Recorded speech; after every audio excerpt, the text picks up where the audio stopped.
नमस्कार दोस्तों, वैदिक मंथन चैनल में आपका स्वागत है। वाल्मीकि सरनेम कब आया, कहाँ से आया? आइए घमासान डिबेट सुनते हैं नेहा और संजनी सर का। लीजिए, रिलैक्स होजिए और फिर आराम से पूछिए। हाँ, बताएं नेहा, क्या कहना है आप? हेलो। हाँ जी, बोलिए। हाँ, तो मेरा सवाल ये है, जब दलित रामायण को काल्पनिक मानते हैं तो वह अपने सरनेम के पीछे वाल्मीकि क्यों लगाते हैं? देखें, वाल्मीकि समाज जो है, उनके राइटरों को आप किताब पढ़ लीजिए, ये भी चेक कर लीजिए कि वाल्मीकि सरनेम कब से आया है। आप सरनेम सीधे सीधे पता लगा लीजिए कि सरनेम कब से आया है। जब आप सरनेम पता लगाएंगे तो आपको क्लियर हो जाएगा कि ये सरनेम तो पिछले 100 साल के अंदर लाया गया है। और उससे पहले इनके क्या सरनेम होते थे, जो जाति की गणना हुई है अंग्रेजों के समय में, उसमें पता लगा लीजिए। वाल्मीकि नाम का कोई समाज ही नहीं था उस समय। पूरे जनगणना में वाल्मीकि नाम का कोई समाज नहीं था। ये तो समाज ही बना है, पिछले 100 साल के अंदर समाज बना क्या है, बनाया गया है, बेसिकली नामकरण कर दिया गया है। और लोगों को ऐसा लगा कि हमको सब अछूत समझता, अनटचेबल समझता, नीची जाति समझता, और धर्म ही एकमात्र ऐसा है कि ब्राह्मण को धर्म पे कब्जा है तो ब्राह्मण को लोग अच्छा समझते हैं। अब अगर हम वाल्मीकि, हमको कोई कह रहा है हम वाल्मीकि लगाएंगे तो धार्मिक रूप और से ऊंचे हो जाएंगे। तो धर्म उन्होंने सिर्फ सबसे ब्राह्मणों का नहीं है, सस्ता। हमारा भी है। धर्म हमारा भी हाँ है। जी।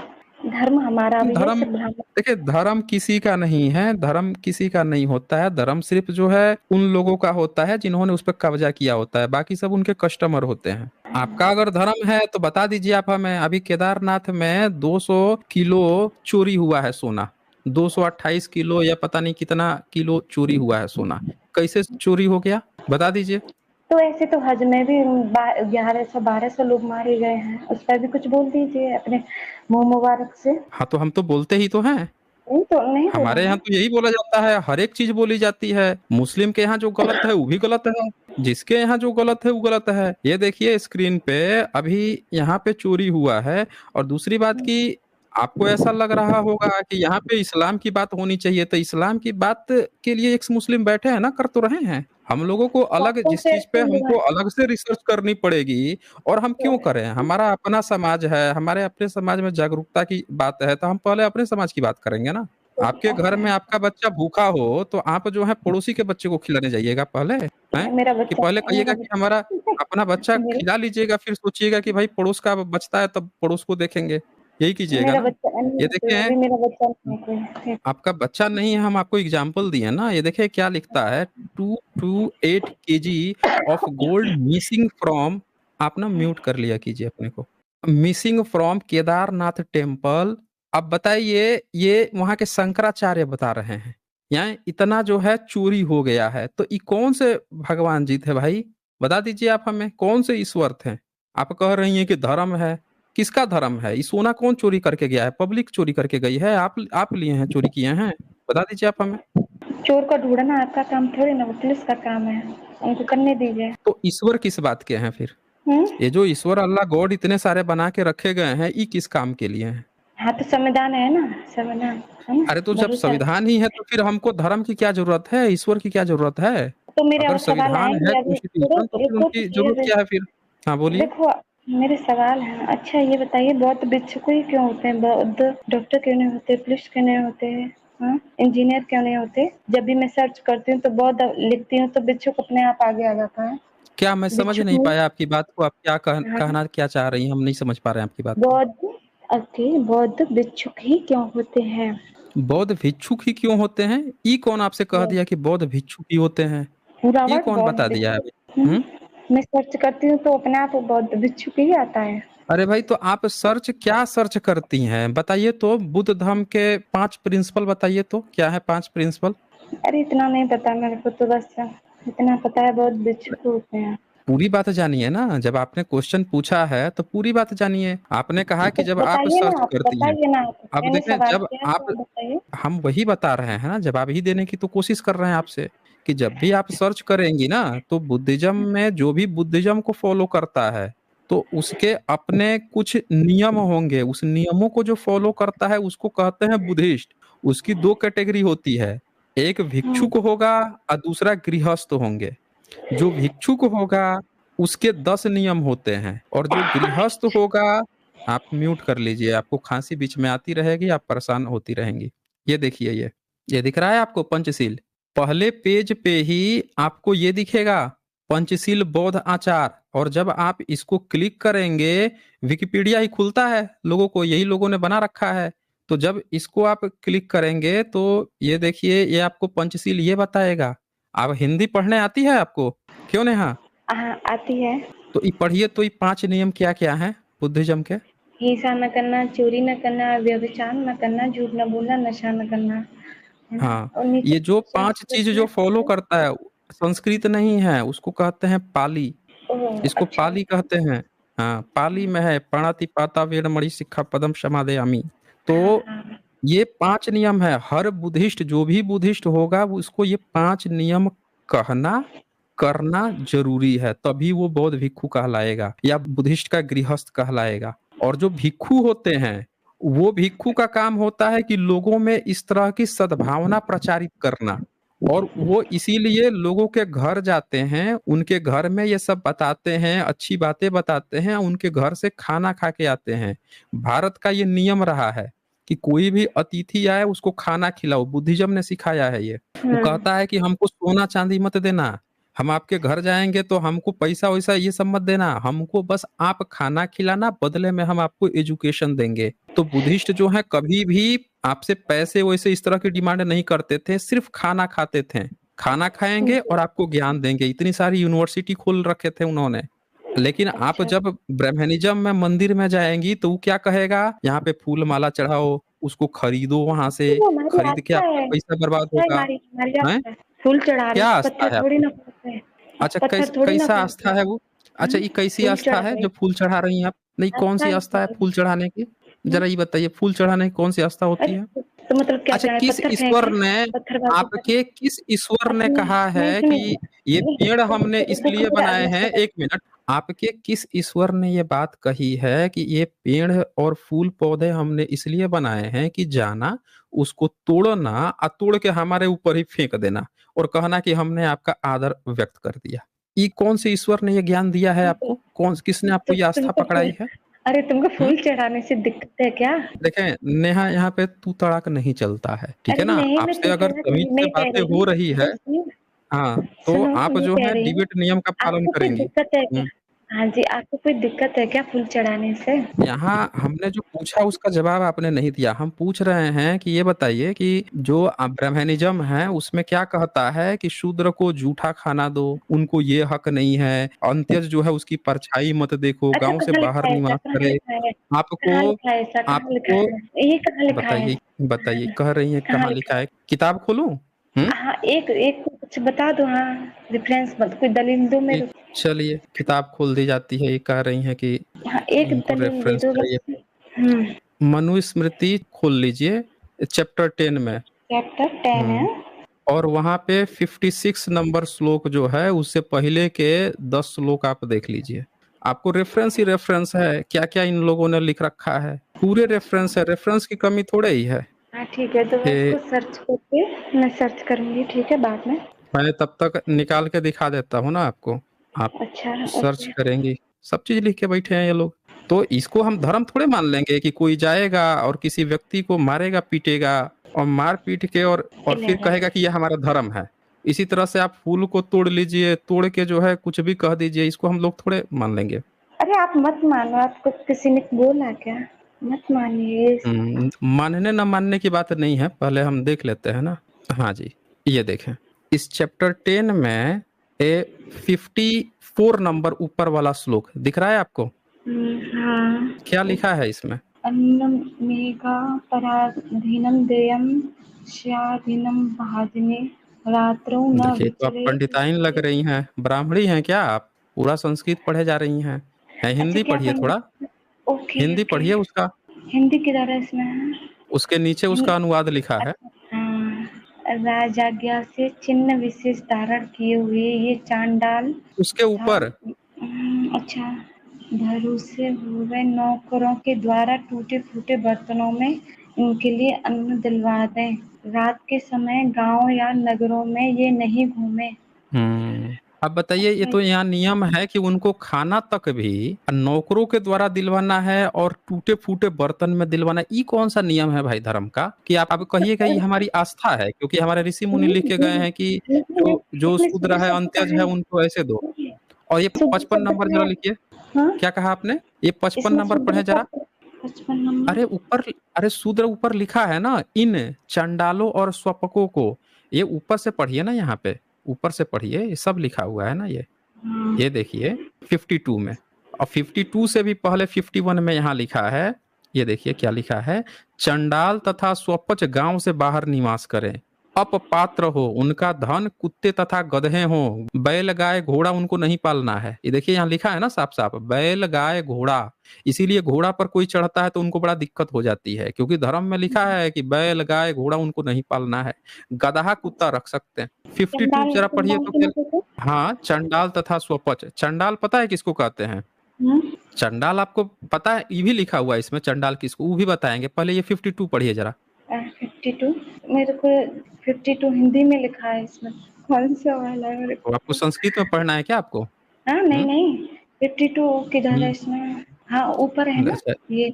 हाँ ऊपर है ये। कफन, कफन इनका वस्त्र हो, फूटे बर्तनों में ये भोजन करें, इनके भूषण लोहे के बने हों और ये सर्वदा भ्रमण करते रहें, एक हम्म स्थान एक स्थान पर बहुत दिनों तक निवास नहीं करें। तो अब ये बताइए कि एक स्थान पर, ये कौन सा धर्म है भाई? जैसे उसी धर्म के व्यक्ति को ये बात कहा जा रहा है कि एक स्थान पर आपको निवास तक नहीं करना है। ये चांडालों के लिए बोला गया है, आपके लिए थोड़ी ना बोला गया है। चंडाल कौन है बता दीजिए। मेरे को कोई मेरे को ब्राह्मणी जो है, हम बताते हैं ना कौन है चंडाल। एक ब्राह्मणी जो है किसी शूद्र से, किसी पिछड़े से शादी कर ली, किसी अच्छा, पिछड़ा वर्ग से, ओबीसी से शादी कर ली एक ब्राह्मणी, उसका बच्चा कोई कहते हैं चंडाल है। तो क्या वो चंडाल अब गांव से बाहर निवास करेगा? बोल दीजिए। क्या नहीं तो चंडाल जो है वो अब जितने ओबीसी हैं, अगर किसी ब्राह्मणी से शादी किए हैं तो क्या गांव से बाहर निवास करेंगे? नहीं तो आस्था हर्ट हो जाएगी। बता दीजिए आप हमें। ये लिखा है ना, अब आप कहेंगे कि ये कहाँ लिखा है कि चंडालनी उसी को कहा जाता है, ये भी आप पूछ सकती हैं। हम वो भी आपको दिखा देते हैं वो कहाँ लिखा है। लेकिन उसको दिखाने से पहले ये भी आप देख लीजिए 53 में। ये लिखा है कि धर्माचरण करने वाले मनुष्य इन चंडाल तथा स्वपाक को से बातचीत न करें, उन्हें मत देखें, उनका व्यवहार अपनी जाति वालों के साथ ही होवे। अब कह रहा है कि धर्माचरण, अब आपकी आस्था क्या कह रही है कि चंडाल और स्वपक जो जाति हैं इनसे तो आपको बातचीत तक ना करनी है, ना इनको देखना तक नहीं है, इनके परछाई तक आपको नहीं पड़नी चाहिए भाई। लेन देन विवाह कुछ नहीं करना इनसे। हम्म आगे 54 में लिखती हैं कि इन चंडालों तथा स्वपकों का भोजन पराधीन, दूसरे के भरोसे हुए टूटे फूटे ये। और 55 में या 56 में आपने हद ही कर दी है। 55 में क्या लिखती हैं? राजाज्ञा से चिन्ह विशेष धारण किए हुए ये चंडाल स्वपाक। अब उनको आपको चिन्ह देना है कि तू भाई चंडाल है, स्वपाक है, तेरे ऊपर ये चिन्ह मारते हैं, मुहर मारते हैं भाई। काम के लिए दिन में घूमे और बंधु बांधवों से रहित लवारिस मुर्दों को गांव से बाहर शमशान ले जावे, यह शास्त्रोक्त मर्यादा है। अब आपने काम दे दिया कि जितना कहीं भी लाश है जीव जंतु का वही लेके जाएगा। ये कौन सा धर्म है भाई कि आपने किसी जाति को ही आपने ये उठा के ये दे दिया है? अब हम आपको वो भी दिखा देते हैं कि चंडाल किसको कहते हैं। जी, अच्छा, ये जो है ये चैप्टर 11 में ही है क्या, ये जो मुझे चैप्टर 10 है। 52 पूरा चैप्टर 10 जो है जातिवाद से भरा पड़ा हुआ है। चैप्टर 10, ओके, हम्म ठीक है, मैंने नोट कर लिया है। 7वां श्लोक, 8वां श्लोक। जैसे 8वां में क्या लिखता है? ब्राह्मण से विवाहिता वैश्या में उत्पन्न अमवस्ट कहलाता है, शूद्रा में उत्पन्न निषाद नामांतर पराशो पुत्र होता है। सबका बता रहा है कौन किस में शादी करेगा तो क्या बनेगा। फिर इसमें ब्राह्मण से 3 क्षत्रिय वैश्य तथा शूद्र, ये सबका यहाँ नामकरण बताया जा रहा है। इसी में आपका चंडाल का भी आएगा। ये देखिए ये 12 नंबर में, शूद्र से वैश्य में, क्षत्रिय तथा ब्राह्मण की कन्या में।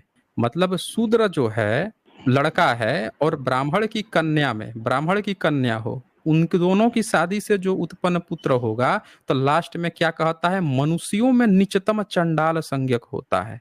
अब देख लीजिए यहाँ पे लिख तो दिया। चंडाल संज्ञक होता है। तो चंडाल किसको बोला इन्होंने? शूद्र से अगर ब्राह्मण की कन्या, यानी इन्होंने ये क्या कह दिया कि कोई भी ब्राह्मण जो है किसी शूद्र से अपनी बेटी की शादी करेगा ही नहीं करेगा, नहीं तो सबसे नीचतम चंडाल पैदा होगा। तो इससे आपको नहीं लगता है कि इसको आस्था बना के, धर्म बना के जातिवाद फैलाया गया है? रोटी विवाह कोई करे ही ना, सब। ओके चलो, हाँ। आपने जो दिखाया वो सही दिखाया, लेकिन ये मनुस्मृति का दिखाया है ना आपने। और भी किताब से अब दिखा दूं मैं? उनमें नहीं, हम्म उनमें ऐसा हो ही नहीं सकता उनमें तो। अच्छा, बताइए, तो कह रहे थे मनुस्मृति, आइए, और सुनो, दूसरा एक दूसरा। हाँ बोलिए बोलिए। मनुस्मृति अब तो बैन है ना वैसे भी। कहाँ बैन है? कौन कह रहा है कि मनुस्मृति नहीं, बैन है? मनुस्मृति को बाबा साहब ने जलाया है ना। जलाया था ना। ये मनुवादियों के दिमाग से थोड़े हटा है। जो राजस्थान का जो हाई कोर्ट है उसके सामने मनुस्मृति है। मनुस्मृति, मनु की मूर्ति लगी है, देखा है आपने? तो रहने दो, मूर्ति से क्या फर्क पड़ता है। काहे नहीं फर्क पड़ता है? जो चीज है उसको हाई कोर्ट के सामने, आप ये देखे, भगवत गीता हमने खोल दिया। ये भगवत गीता का 32 नंबर श्लोक है, 9th चैप्टर का। इसका हिंदी पढ़ेंगे, क्या लिखा है? 32। 32 श्लोक है 9वें चैप्टर का, भगवत गीता, शंकर भाष्य है। एक बार पढ़ के सुनाए तो क्या लिखा है? माँ ही पार्थ व्यापास्त्य हे स्यो पापनोय त्रयो वैश्यास्तास्तु शूद्रास्ते यान्ति परा गतिम। इसमें हिंदी अर्थ हिंदी कहाँ पढ़ के है? सुनाइए। अब संस्कृत संस्कृत पढ़ के सुना रहे हैं, हिंदी राइट साइड में है। क्योंकि हे पार्थ जी, यही है ना। हाँ जी, वही क्योंकि है। क्योंकि हे पार्थ, जो कोई पाप योनि वाले हैं, अर्थात जिनके जन्म का कारण पाप है, ऐसे प्राणी वे कौन है? सो कहते हैं हे स्त्री, वैश्य और हाँ जी, अब ये बताइए कि स्त्री जो है पाप योनि कैसे हो सकती है? ये तो भागवत गीता है, ये बता रहा है। हाँ जी, हाँ। एक स्त्री जो है उससे जन्म लेके कोई व्यक्ति जो है भगवान बन जाए, कोई व्यक्ति जो है ऊंची चैप्टर कौन सा जाति, है ये? लेकिन स्त्री ही पाप योनि। ये चैप्टर 9 है भागवत गीता। चैप्टर और 9। याद रखिएगा, भागवत गीता के बहुत लोग भाष्य किए हैं। ये पहला भाष्य है शंकर भाष्य। शंकर का भाष्य, अलग अलग लोगों के भाष्य होते हैं। पहला भाष्य शंकर भाष्य, गीता प्रेस गोरखपुर। उसमें ये लिखा हुआ है कि स्त्री, अवैश्य या शूद्र, तीनों जो हैं पाप योनि है, इनके जन्म का कारण पाप है। तो हम कैसे मान ले कि ये आस्था का विषय है? ये आपने कहा कि ओके, फूल चढ़ाना आस्था है, लेकिन ये बताइए कि इंसान ही नीच होते हैं, पाप योनि होते हैं, ये ईश्वर के मुंह से कहलवाया जा रहा है। हे वेदांत शु कहते हैं इसके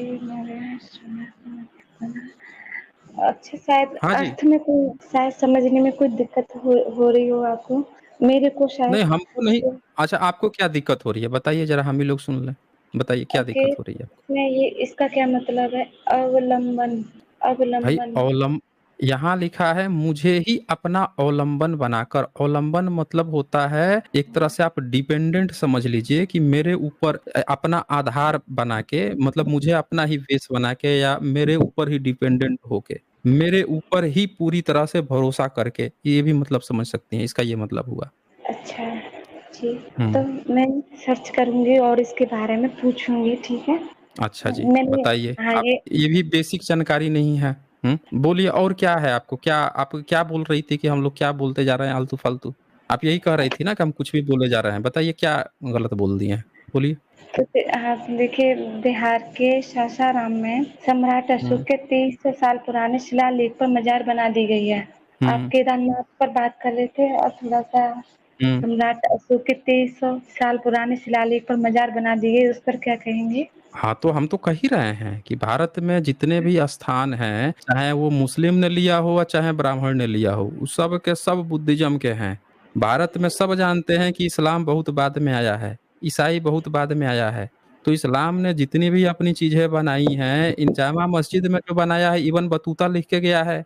उसने अपनी आंखों से देखा था कि वहां पे सम्राट अशोक के पिलर थे, गोल वाला पिलर। और वहां पे उसने ये भी देखा कि जो उसकी सीढ़ी थी, उसमें बोधिसत्व, जो बुद्धा के जो बोधिसत्व होते हैं उनकी थी, उस पर पैर रख रख के सब ऊपर चढ़ते थे। उसने इवन बतूता लिखवाया है अपनी किताब में, नोट्स लिख के गया है, मुस्लिम था वो। तो जो व्यक्ति 14वीं सदी में अपनी आंखों से देख के गया है, तो हम तो कह ही रहे हैं कि मुस्लिम ने वो किया है। लेकिन मुस्लिम का तो एकदम क्लियर है कि मुस्लिम जो है उसने अपनी चीजों को प्रमोट किया, अपनी चीजों को बढ़ाया। लेकिन हम तो आज ये कह रहे हैं कि चलो मुस्लिम ने बर्बाद किया, लेकिन एक बात बताइए कि केदारनाथ, बद्रीनाथ, जगन्नाथ से लेके सोमनाथ से लेके जितने भी धाम हैं भारत का, हर एक जितनी तिरुपति बालाजी सब हैं, ये तो सब बुद्धिस्ट के हैं। तो ब्राह्मण लोग काहे नहीं लौटा दे रहे हैं? अरे नहीं नहीं, इतना इतना नहीं फेंको। जो मानने क्या कह लायक रहे हैं चीज आप? है वो ये मान एक जाएंगे। अच्छा, ये मानने लायक चीज आपको नहीं लग रही है?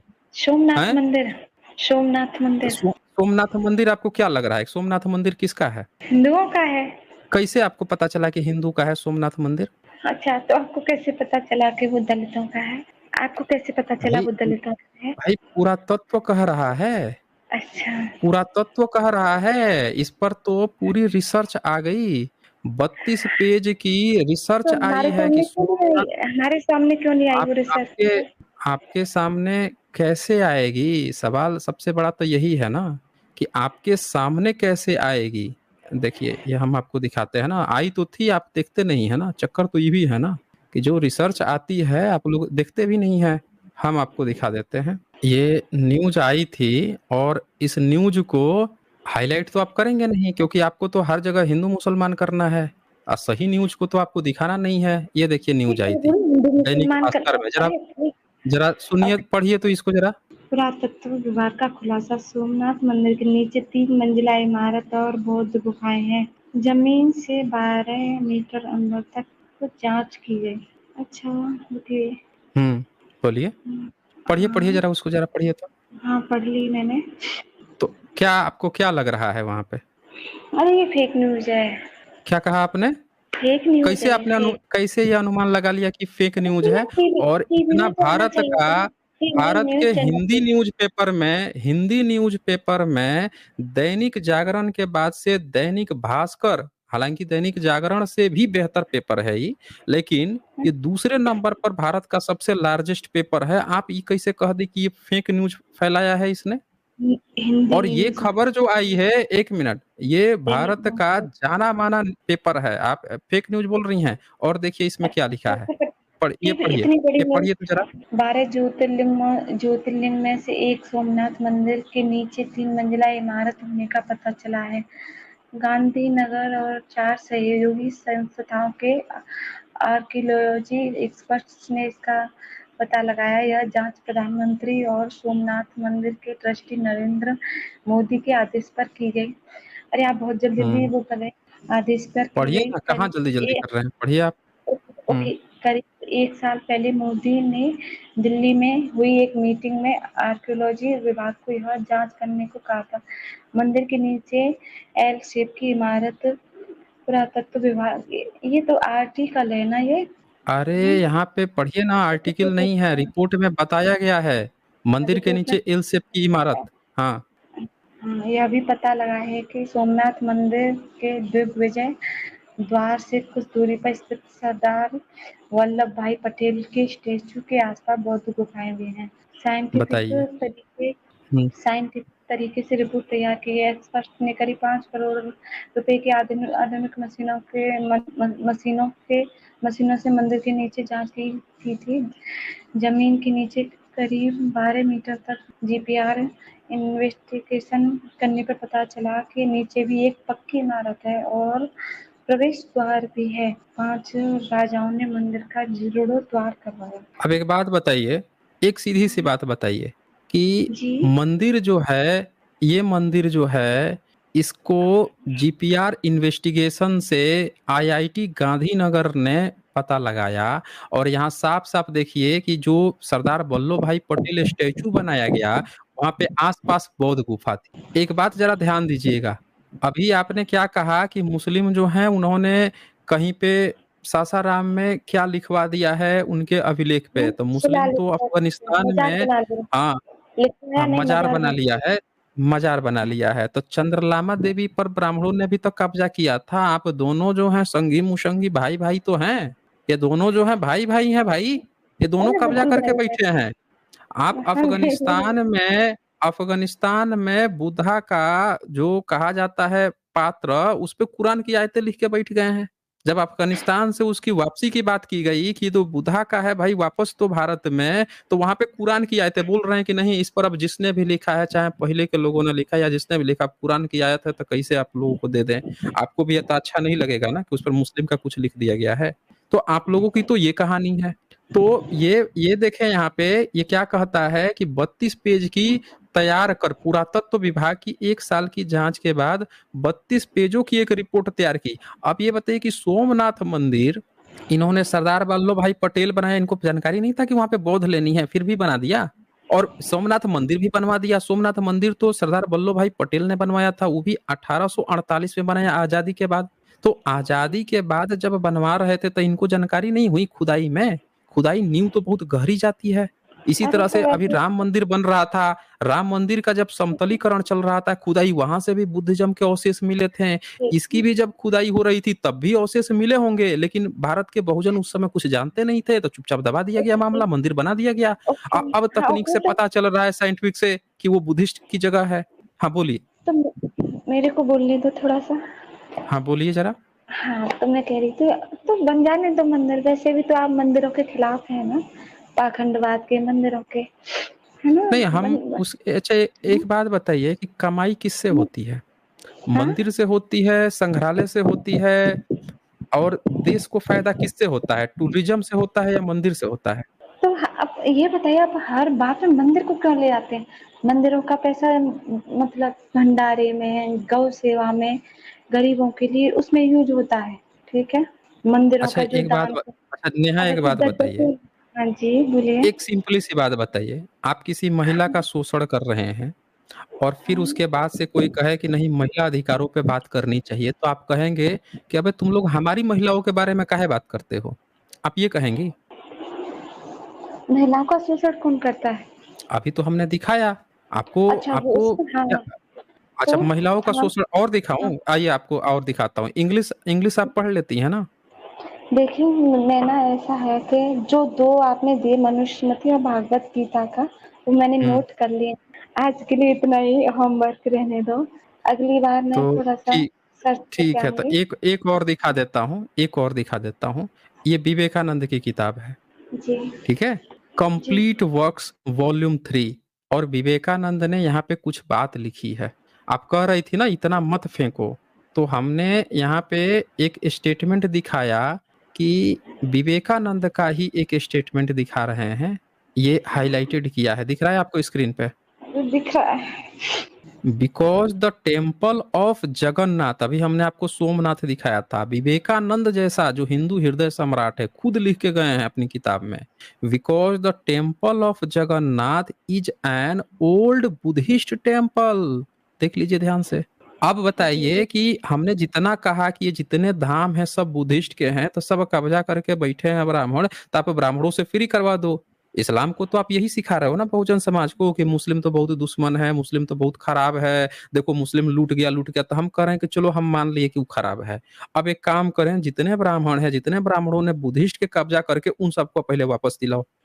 चलो। अरे तो बात ला के करोगे क्या? आप तो वैसे ही मंदिर के खिलाफ रहते हैं। आ- आप फिर कम से वही कम बात हमें तो कह रही दे हैं, मतलब दो, कम आप से ये कम। बात कह रही हैं कि आप यही बात कह रही हैं ना कि इसका मतलब कि सब लूट लो बुद्धिज्म की सारी परंपरा को। बुद्धिज्म की अरे जो तो हमें परंपरा उसकी है, देख आपको रेख ये क्यों, करते रहे। आपको मंदिर नहीं, आपको ये क्यों लग रहा है कि हम लोगों को मंदिर चाहिए? हमने ऐसा थोड़े कहा कि हमको मंदिर चाहिए। हम तो कह रहे हैं कि बुद्धिस्ट की परंपरा है तो ब्राह्मणों को वहां से आप खाली करो, जितना ब्राह्मणवादी है उसको खाली करो, उस जगह को आप टूरिस्ट प्लेस बनाओ। वहां पे उस जगह को, क्योंकि जब बुद्धिस्ट का सेंटर है तो बाहर से विदेश से लोग आएंगे देखने के लिए। उसका बुद्धिज्म का जब सेंटर बनेगा तो भारत को इनकम होगी, क्योंकि बाहर से जो लोग आएंगे तो टूरिस्ट पैसा देता है, टूरिस्ट से तो कमाई होता है। कई देश तो टूरिज्म के दम पे अपनी आर्थिक वो लोगों को रोजगार मिलेगा, तो हर तरह मंदिरों के में भी व्यक्ति आते को रोजगार टूरिस्ट, मिलेगा।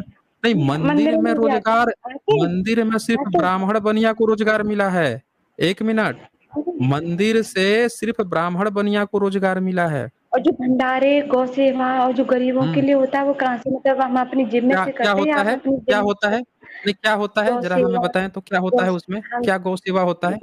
क्या गौ सेवा क्यों होता गौ है? सेवा के बताइए लिए तो जरा अपने। फंड नहीं जाता है क्या? गौ सेवा के लिए कैसा फंड फंड, जाता है कौन सा फंड देते हैं जरा बता दीजिए तो, हम कौन सा फंड सब देते सब हैं? देते हैं, ठीक है। जो किसको देते भागवत हैं? वगैरह होते हैं, किसको आप फंड? अरे भागवत किसको आप फंड देते हैं भाई? किसको फंड देते हैं? बता दीजिए हमें जरा। मंदिरों में। अरे भाई मंदिर में देखें, अभी 228 किलो सोना चोरी हुआ केदारनाथ में। आप किसको फंड दे रहे थे भाई कि 228 किलो सोना चोरी हो गया? बता दीजिए कौन सा ये फंड न्यूज़ किसको दे मैंने रहे थे आप? अभी ये न्यूज़ हम्म। मैंने नहीं सुनी। सुनी नहीं ये न्यूज़ मैंने, आज पूरा दिन एक्टिव रही मैं सोशल मीडिया पे। नहीं। बताइए, आप पूरा दिन सोशल मीडिया पे एक्टिव रही और उसके बावजूद भी आपने ये हकीकत नहीं सुनी। अब हम आपको ना एक और चीज दिखाते हैं, वो भी जरा देख लीजिए। अब ये कैसे चोरी हुआ है, इसका असल जो कारण है वो हम आपको दिखाते हैं।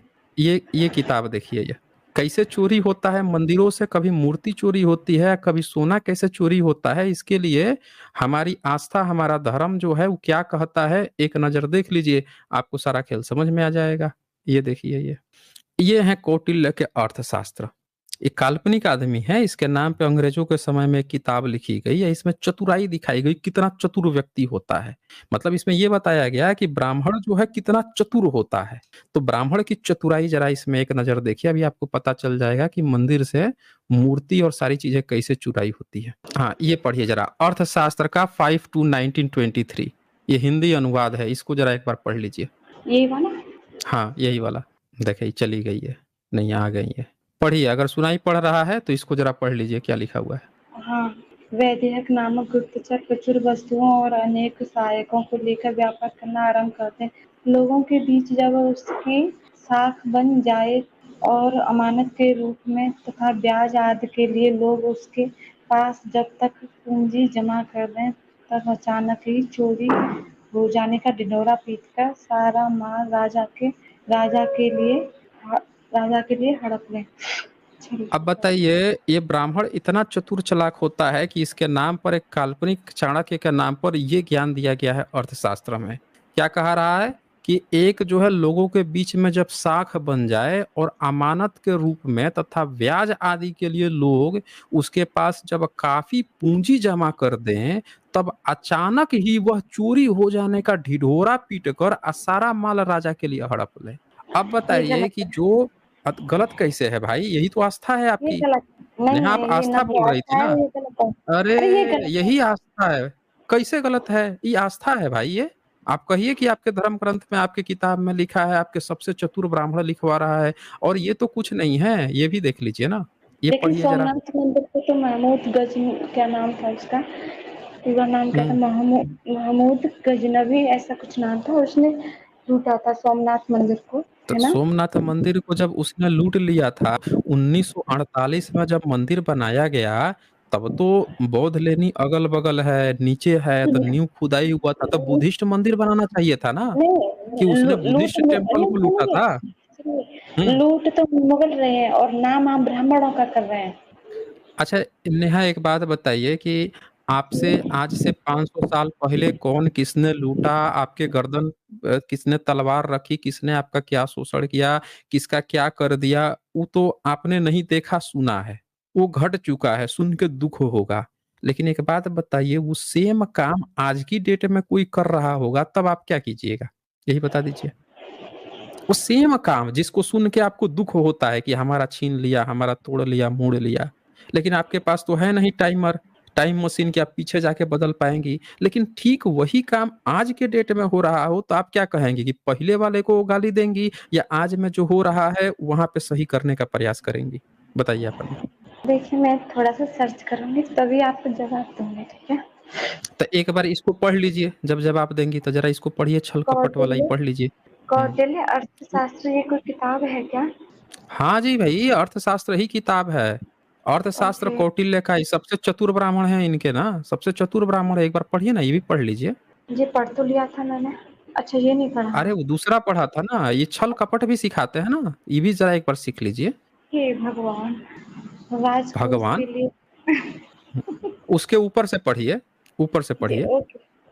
कौटिल्य अर्थशास्त्र, राजकोष के लिए धन एकत्र करें, अथवा व्यापारी के वेश में राजा के गुप्तचर जब लेन देन में खूब प्रसिद्ध हो जाएं, जो एक दिन के सहभोज के बहाने पास पड़ोस के लोगों से मांग कर या भाड़े पर सोने चांदी आदि के बर्तन ले जाएं, या अपना माल रखकर उसके बदले में अनेक व्यक्तियों की उपस्थिति में किसी से रुपया या सोना ऋण में ले आए, और दूसरे दिन जिनको अपनी वस्तुएं बेचनी है उनसे प्रति वस्तु का दाम ले आए।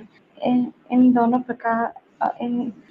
प्रकार लाए हुए मालों व रात्रि में चोरी करवा दें। इस प्रकार आप राजकोष को बताइए, बढ़ाना है। अब बताइए कि क्या कह रहा है कि दूसरों के यहाँ सारा सोना चांदी वगैरह ऋण में मंगवा लीजिए और रात में उसको चोरी करवा दीजिए।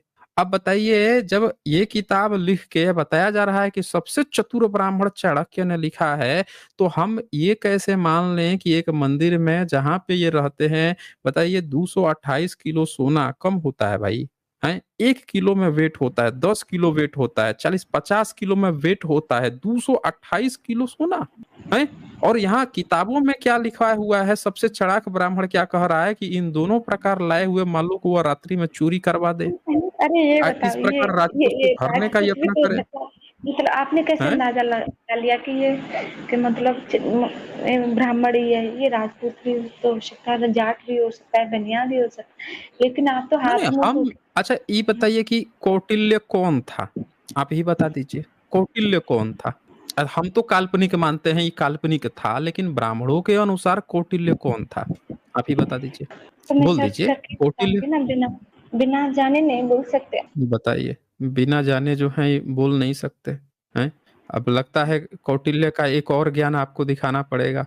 हम्म? अरे नहीं, मेरा सवाल का जवाब दो, तुम तो मेरे को बहुत लंबा खींच के ले गए। अच्छा मेरा देखिए, मेरा फिर तू तड़ाक यहाँ पे नहीं चलता है, तू अरे तड़ाक नहीं नहीं, मैं चलता है। नहीं एक बोल और रहे हैं। पढ़ाऊंगा ना, एक और पढ़ाऊंगा, बस एक और पढ़ाऊंगा, अर्थशास्त्र 227/2, बस इसको आप पढ़ के एक बार सुना दीजिए। अर्थशास्त्र। यदि यार क्या पढ़वा रहे हैं आप? अरे हम नहीं पढ़वा रहे हैं, अर्थशास्त्र में लिखा है, आपने कहा ना कि हमारी आस्था का विषय है, तो ये सब ये नहीं आस्था है का हमारी विषय है आस्था। ना। अरे कौटिल्य हमारी आस्था का विषय थोड़ी ना होगा कोई है। अरे कौटिल्य को आपको पता नहीं है, आज हर एक जगह पे जो ब्राह्मण सबसे ज्यादा चतुराई दिखाता है उसको कहते हैं ये तो कौटिल्य है। आप लगता है न्यूज मीडिया नहीं सुनी है क्या, कहते हैं ये तो कौटिल्य है, इस टीम के ये कौटिल्य हैं, दिमाग लगाए पड़े हैं चतुर। असल दिमाग तो यहाँ लगाया गया है ना, थोड़ा दिमाग एक बार पढ़ लीजिए, पढ़ के सुना दीजिए, ये भी तो ओके आस्था ओके। का विषय है ना। हम्म। हे भगवान। ओके। यदि कोई बताइए। वैश्या दूसरी यदि कोई वैश्या दूसरी जगह चली जाए या मर जाए तो उसकी जगह पर उसकी, ये क्या बकवास है? अरे भाई हम कब कह रहे हैं, ये तो सबसे चतुर कौटिल्य हैं, जिनको हर जगह कहा जाता है, तो इस टीम के कौटिल्य हैं भाई, चाणक्य हैं, चाणक्य हैं। तो एक बार पढ़ लीजिए ना, इनकी बुद्धि पढ़ लीजिए, इन्होंने कितना गजब गजब का बुद्धि दिया है, पढ़ लीजिए एक बार। हम थोड़े लिखे हैं, हम तो लिखे नहीं है, पढ़िए ना एक बार। अरे तो जाने दो, हम मेरे को नहीं पढ़ना है। नहीं जानना क्या, अच्छा क्यों जानना है आपको, आप तो अभी आई थी फूल तोड़ को बोल रही थी कि तो हमारी आस्था का विषय है, और यहाँ पे बताइए आप अपने ब्राह्मणों की लिखी हुई किताब नहीं पढ़ रही हैं, और वहां पे वो महिला की बात कर रहा है।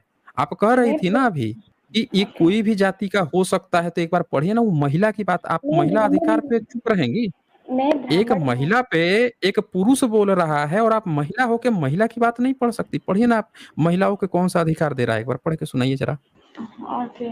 यदि कोई वैश्या दूसरी जगह चली जाए या मर जाए तो उसकी जगह पर उसको हम लड़कियां बहन बताया तो उसकी देख देख माता। कैसे पढ़ रही हैं, कैसे पढ़ रही हैं, लग रहा है कि एनर्जी डाउन हो गया है। हैं, खाना पीना पानी पी लीजिए दोबारा। अरे हम्म। नहीं नहीं, उसको अच्छी तरह से पढ़ते हैं। आप मजबूर कर मतलब रहे हैं पढ़ने को। मजबूर यदि कोई थोड़े कर रहे वैश्या हैं, आपने आस्था की बात की है ना, आपने तो आके कही क्या बकवास किए जा रहे हो, कुछ भी बोलते जाते हो, तो हमने किताब खोल दिया भाई, खुद पढ़ लीजिए। किताब का लेखक भी मिश्रा ब्राह्मण है, पढ़िए, जोर से पढ़िए जरा, सुनाइए तो क्या लिखा है।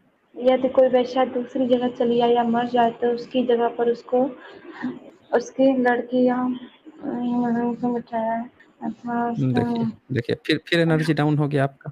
अरे नहीं, हम्म। करते हैं, लड़की या बहन को बिठाया जाए अथवा उसकी माता किसी और स्त्री को उसकी जगह बैठाए। यदि वह ऐसा करने में असमर्थ रहे तो राजा वेश्या की सारी संपत्ति छीन ले। जब सारी संपत्ति राजा छीन लेगा तब उस परिवार का अब क्या होगा? बताइए, अब एक बात बताइए, यहाँ यहाँ क्या कहता है अर्थशास्त्र में कि यदि कोई वैश्या दूसरी जगह चली जाए, किसी से वैश्यावृत्ति करवा रही, तो महिला की बात है ना, इसीलिए आपको पढ़वा रहा हूँ, महिला की बात नहीं होती तो नहीं पढ़वाता मैं।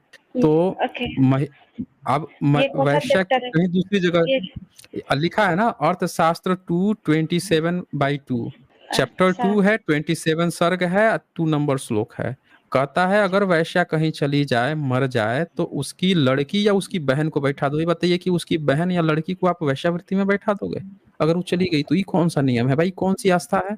आगे क्या कहता है, अथवा, अब देखिए लड़की और बहन नहीं हो, अथवा उसकी माता, अब बताइए माता उसकी बूढ़ी है, उसकी माता को बैठा देंगे वैश्यावृत्ति पे? बता दीजिए। अरे ये और किसी और स्त्री को उसकी जगह बैठाएं, अगर माता भी नहीं है तो किसी और को बैठा दीजिए। और ऐसा करने में असमर्थ रहे तो राजा वैश्या की सारी संपत्ति छीन लेवे। ये कौन सा नियम है भाई? और ये जो व्यक्ति है, ये वैश्यावृत्ति के बारे में ये सब बात लिख रहे हैं, ऐसे ऐसे बातें लिख रहे हैं। ऐसे नहीं और होता इनको है, इनको प्रेजेंट किया मेरे गया को है कि ये विश्वास नहीं सबसे होगा। ज्यादा जो है वो चालाक चतुर व्यक्ति था, और इसको सोच लीजिए मौर्यंस के ऊपर बैठाया गया है। ऐसे घटिया जो श्लोक लिखने वाले जो भी हैं सब, इसको उठा के बैठा दिए हैं।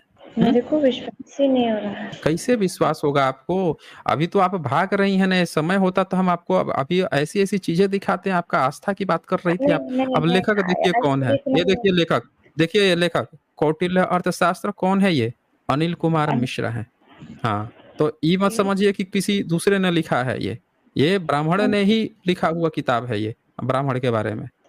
तो चलें फिर, अगली बार समय लेके आइएगा, मेरे ख्याल से आपको समय की भी कमी है।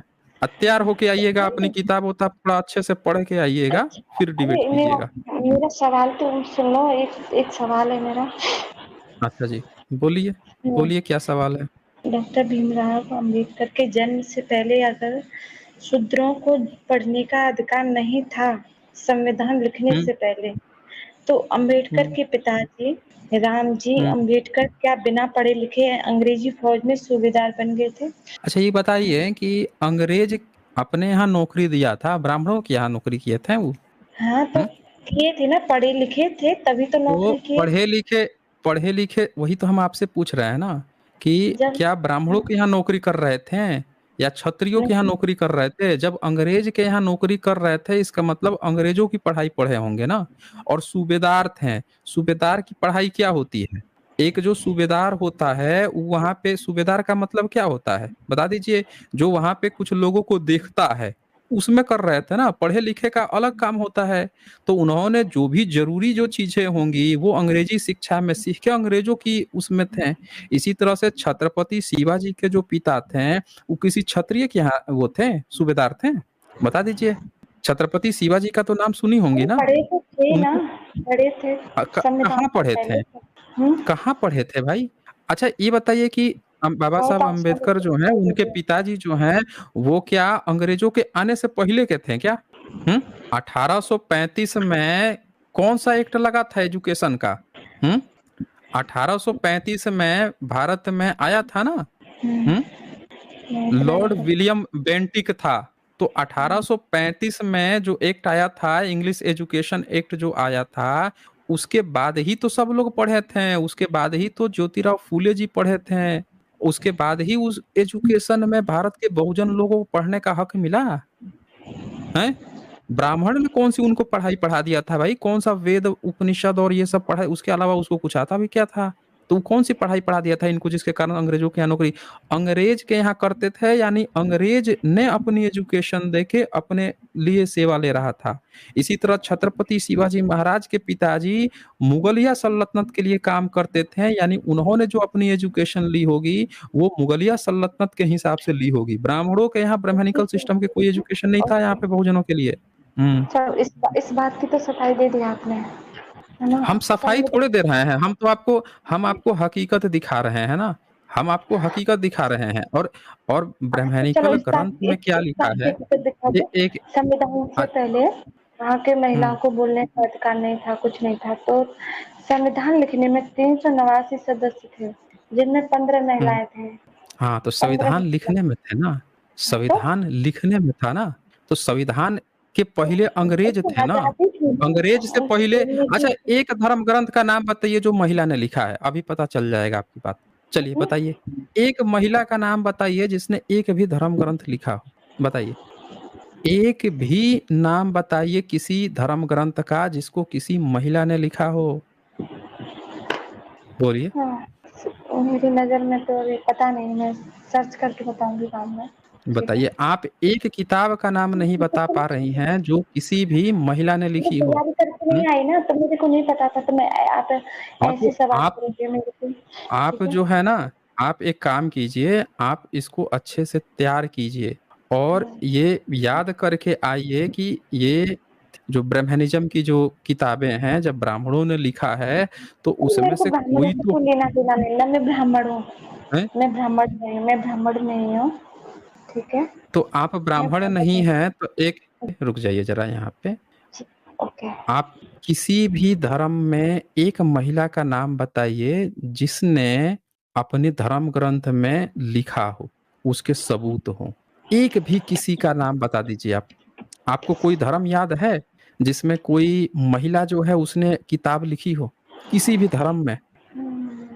ये सवाल आगे आने वाले हो ना, उन आने वाले जो आपके और अगले कॉलर हैं, उन कॉलरों से पूछना।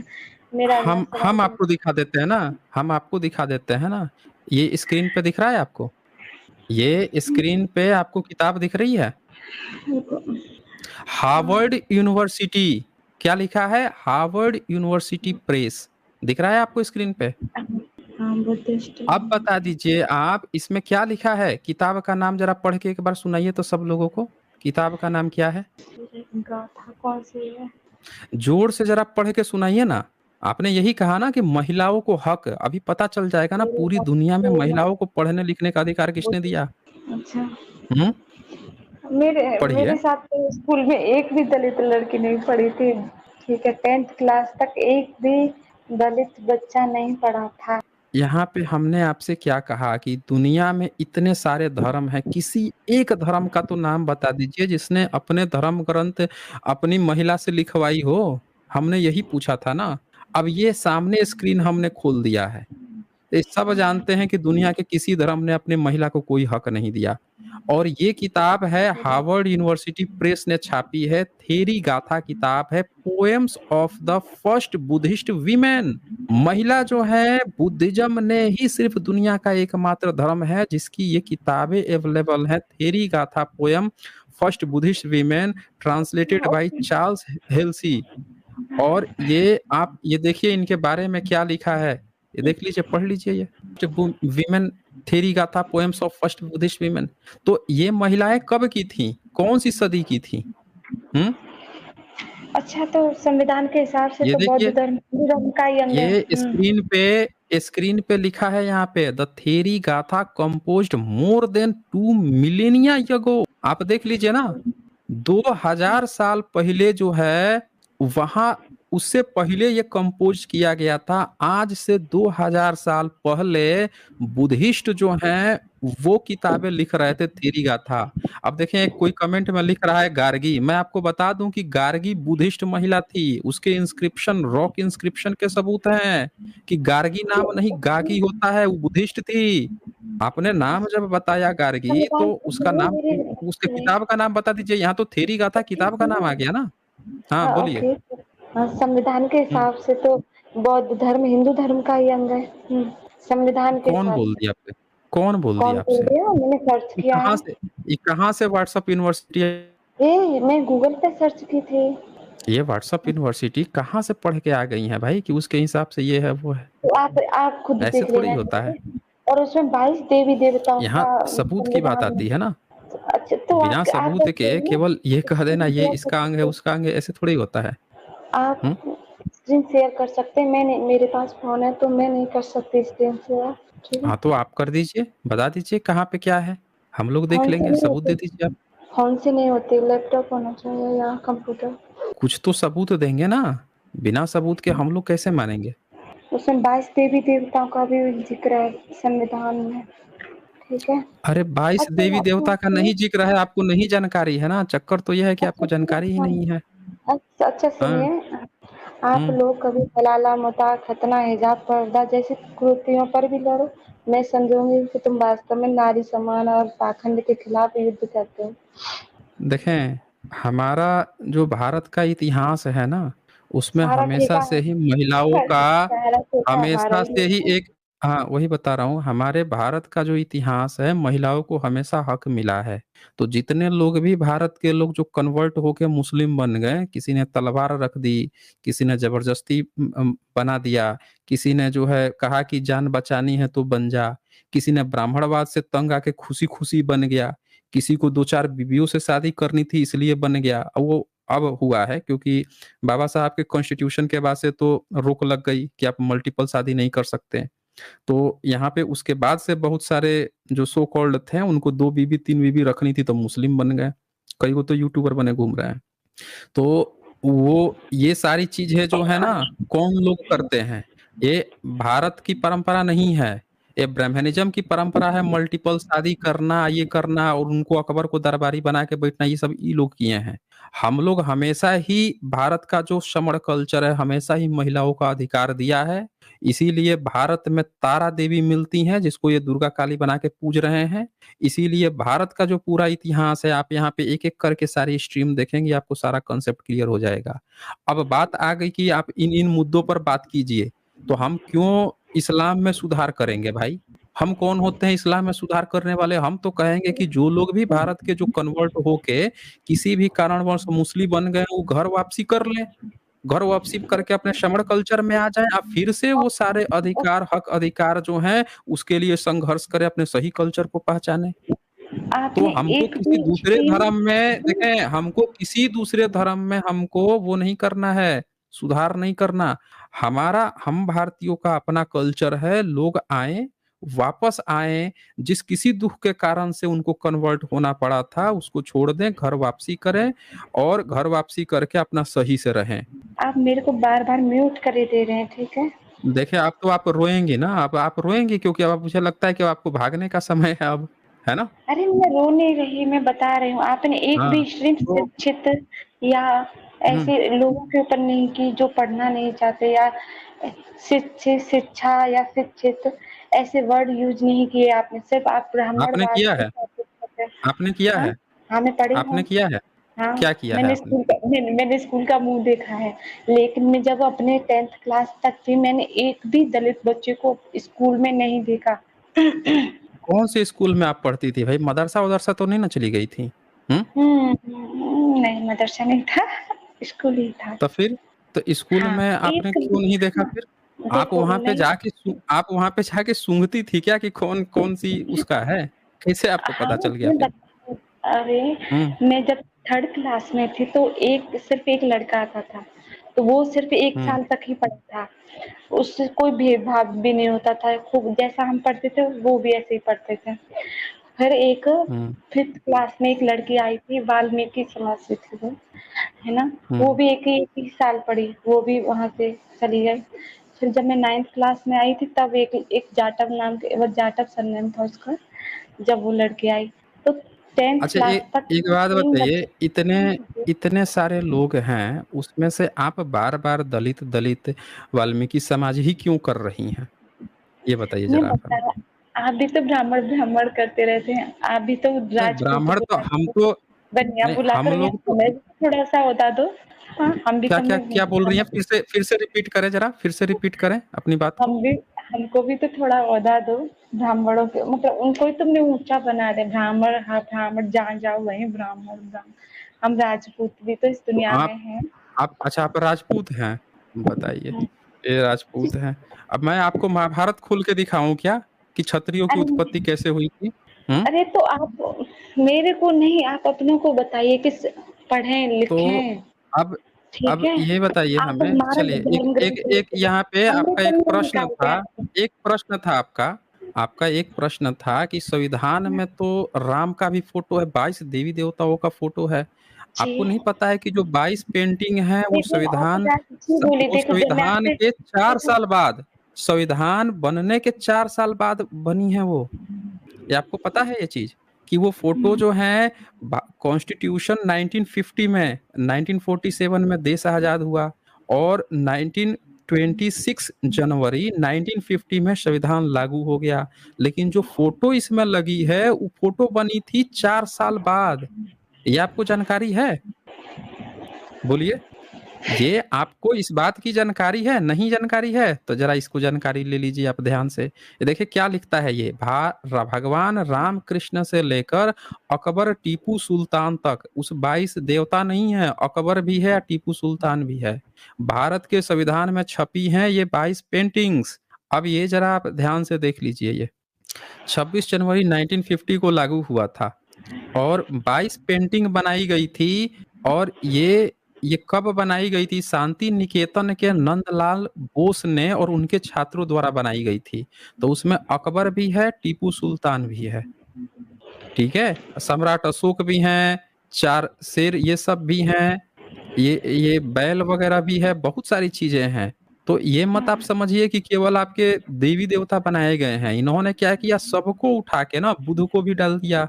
इन्होंने अपना भी घुसेड़ा। देखे गौतम बुद्ध को उपदेश धम्मचक्र प्रवर्तन और मुस्लिम को दिखाने के लिए उन्होंने टीपू सुल्तान को और अकबर को भी डाल दिया। ये देखिए जैन तीर्थकर महावीर को भी डाला इन्होंने। तो आप लोग हमेशा क्या राम कृष्ण करते, आप लोगों ने घुसेड़ा ना अपने चीज घुसेड़ने के लिए। देखिए सम्राट अशोक का ये सारी चीजें आप लोगों ने उसमें डलवाई, तो हनुमान सीता सब डलवाया। आप लोगों ने अपनी चीज डलवाने के लिए दूसरों का भी डलवाते हो कि चलो तुम्हारी डल रहे हैं अपना काल्पनिक, क्योंकि आपके पास है नहीं ना कुछ दिखाने के लिए। तो जब आपके पास नहीं है तो काल्पनिक चीज अपना डलवाते हो, दूसरों का रियल चीज अपना काल्पनिक चीज डलवाते हो। काल्पनिक कुछ भी नहीं है, ठीक है? काल्पनिक काल्पनिक मत बोलो, अच्छी से बात, मैं अच्छे से तो बात कर रही काल्पनिक हूँ ना। अच्छी से तो काल्पनिक आपके ही है ना, आपके आप सबूत दिखा दीजिए फिर। आपके आप जो सुनिए, है आपके एक काल्पनिक सिंगल, कहने देखिए से गांधी की भी है, आपके लोग शिक्षित गांधी नहीं भी है हो इसमें। जाएंगे। शिक्षित स्कूल जाने से ही होंगे, शिक्षित और शिक्षा नहीं नहीं, स्कूल में ही मिलेंगे। जी देखें काल्पनिक काल्पनिक ही कहलाएगा। आप उसको कितनी जी भी नहीं, डेंटिंग पेंटिंग कर लीजिए, वो काल्पनिक काल्पनिक ही कहलाता है। यहाँ पे एक ही चीज इम्पोर्टेंट है, वो है सबूत। अगर आप सबूत दिखा देंगे कि आपकी काल्पनिक नहीं है, उसका कोई एविडेंस है, तब जाके उसको कोई ये मानेगा कि वो हकीकत है, और नहीं तो वो काल्पनिक ही कहलाएगा। तो मेरे ख्याल से आपको काफी समय, और कोई प्रश्न है आपको? अच्छा तो कश्मीर, बंगाल और ये कर्नाटक, केरल में संविधान अपना दम क्यों तोड़ देता है? लास्ट सवाल हाँ तो यही है मेरा। हम्म, आप यहाँ पे देखें, आपका जो प्रश्न है उसको ध्यान से सुनिएगा। कहाँ जी, कहाँ आपने नाम लिया है? कश्मीर का और कश्मीर, बंगाल, हम्म केरल, हम्म हम्म कर्नाटक, मणिपुर। ठीक है, मणिपुर। अब ध्यान से सुनिएगा इन जगहों के नाम पे। पहली बात की, जिस मणिपुर की बात कर रही हैं वहां पे तो सो कॉल्ड तत्कालीन सरकार ही है। जब केरल की बात कर रही हैं तो केरल का स्थिति ये है कि वहां पे आप लोगों ने महिलाओं को कपड़े तक नहीं पहनने दिया ना, कमर से ऊपर कपड़े नहीं पहनने दिया, ये अत्याचार किया है। नतीजा ये हुआ कि जब ईसाई आए, मुस्लिम आए, तो लोगों के भयंकर धर्म परिवर्तन हुए इज्जत और सम्मान पाने के लिए। तो वहां पे जब दूसरे की सरकार बनेगी तो आप तो कहेंगे कि आपका कानून टूट रहा है ना, आप तो यही हवाई देंगे। कश्मीर की आप देख लीजिए, कश्मीर कभी बुद्धिज्म का गढ़ हुआ करता था, फिर वहां पे पंडितई चली, धर्म परिवर्तन हुए, और फिर मुस्लिम बढ़ गए। अब मुस्लिम बढ़े तो आप लोगों ने देखे क्या किया वहां पे, कहते हो कश्मीर पंडित, जबकि वहां पे हर धर्म के लोग हैं। तो बंगाल का नाम लिया आपने, बंगाल में क्या हुआ? बंगाल में चूंकि आपके सो कॉल्ड हिंदुत्व के नहीं है, वहां पे किसी और की गवर्नमेंट है, तो फिर वहां पे आपका दम लगेगा कि आप प्रचार करोगे दम। असल हकीकत क्या है कि भारत के भीतर जितने स्टेट है ना, उनको जरा आप एक नजर दिखाओगे तो इन राज्यों से भी बेहतर कानून जो बोल रही थी ना दम तोड़ने की, वो तोड़ा जा रहा है दम। भीतर के जितने स्टेट हैं आप देख लीजिए, कितनी तरह की खबर आती है। एक खबर आएगी, अभी क्या खबर आई कि केदारनाथ मंदिर बन रहा है दिल्ली में, एक खबर आई। तो दूसरी खबर क्या आती है कि यहाँ पे सो कॉल्ड शेड्यूल कास्ट का था, दलित था, आदिवासी था, उसके सर पे किसी ने मूत दिया, ये खबर मेरी आएगी। किसी पे किसी, एक मिनट हमारी बात कंप्लीट होने दीजिए। फिर एक दूसरी खबर आएगी कि इस समाज की ये महिला जो है आईएएस बन गई, पीसीएस बन गई। एक दूसरी जगह आएगी कि ये इस जाति की महिला, या जिसको नीच समझते वो महिला, या फिर आप जो है ट्राइबल्स कह दीजिए, एससी एसटी कह दीजिए, उसी इसके महिला के साथ ये रेप हो गया, ये बलात्कार हो गया, ये हो गया। खबरें आप देखिए ना, क्या खबर छप रही है। एक जगह इतना पैसा है मंदिर में कि 228 किलो सोना चोरी हो रहा है, ये खबर आ रही है। और दूसरी तरफ खबर आ रही है कि 26 रुपया मात्र दैनिक पे लोग जो है अपना गुजारा कर रहे हैं पर दिन पे। तो खबर जो है ना, ये दम तोड़ रहा है ना भीतर। ये दम तोड़ रहा है कि जहाँ पे भूखे लोग हैं, 26 रुपए में पर डे का गुजारा करना पड़ रहा है। ये दम नहीं तोड़ रहा कानून का। जब खबर अब आती मेरी है कि सुनो। एससी-एसटी का, 1 मिनट, आप जो कह रही हैं, आप पहले मेरी बात सुनिए ध्यान से। संविधान की धज्जियाँ तभी उड़ जाती हैं जब एक ही स्टेट में ये पता चलता है कि भारत के जो एससी-एसटी, ओबीसी हैं, उनको 5 किलो अनाज आप दे रहे हैं। 5 किलो अनाज पे गुज़ारा कर रहे हैं और दूसरी तरफ आप ताल ठोक रहे हैं कि हमारी अर्थव्यवस्था जो है 5वीं है, तीसरी कर देंगे, सबसे बड़ी अर्थव्यवस्था है। अरे भाई, इतने 80 करोड़ लोगों को आप 5 किलो अनाज देके कौन-सी अर्थव्यवस्था खड़ा कर रहे हैं? और संविधान तो उसी समय दम तोड़ देता है जब इतने सारे जो टॉप 100 जो व्यवसायी हैं, उनमें किसी एससी-एसटी का नाम तक नहीं होता, ओबीसी भी नहीं मिलते वहाँ पे।